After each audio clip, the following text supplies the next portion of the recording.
ഇന്നത്തെ പകലും എറണാകുളം മറൈൻ ഡ്രൈവിൽ പ്രത്യേകം സജ്ജമാക്കിയ വേദിയിൽ ഇന്ന് രാവിലെ 10-നാണ് പ്രതിഷേധ ചത്തുരം ആരംഭിച്ചത്. കനത്ത മഴയെ അവഗണിച്ച് സ്ത്രീകളും കുട്ടികളുമടക്കം നിരവധി പേരാണ് പരിപാടിക്കെത്തിയത്. Retired justice VR Krishna Iyer, MI Shanavas MP, Jamaat e Islami Kerala അമീർ T Arif Ali, advocate Sebastian Paul, doctor Abdul Salam Ahmed, AI Abdul Majeed Swalahi തുടങ്ങിയ പ്രമുഖർ ഈജിപ്ത് ഐക്യദാർഢ്യ പ്രഭാഷണങ്ങൾ നടത്തി.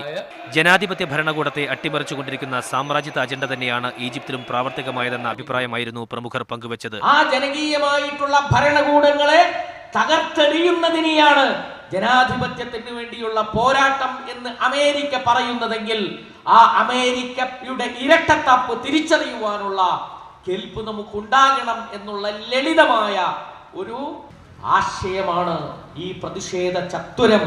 ഈ ലോകത്തിന്റെ ഏതെങ്കിലും വിദൂരമായ ഒരു കോണിൽ നമുക്ക് കേട്ടുപരിചയമില്ലാത്ത, കണ്ട് അറിവില്ലാത്ത പ്രദേശങ്ങളിലെ ജനങ്ങൾക്ക് വേണ്ടിയും നമ്മൾ ഇതുപോലെ പ്രതിഷേധിക്കാറുണ്ട്, പ്രാർത്ഥിക്കാറുണ്ട്, പ്രവർത്തിക്കാറുമുണ്ട്.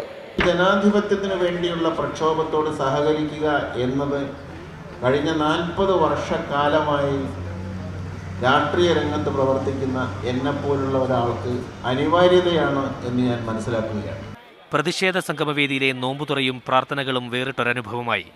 പ്രതിഷേധ ചത്തുരം നാളെ രാവിലെ 6-ന് സമാപിക്കും. മീഡിയ 1 കൊച്ചി.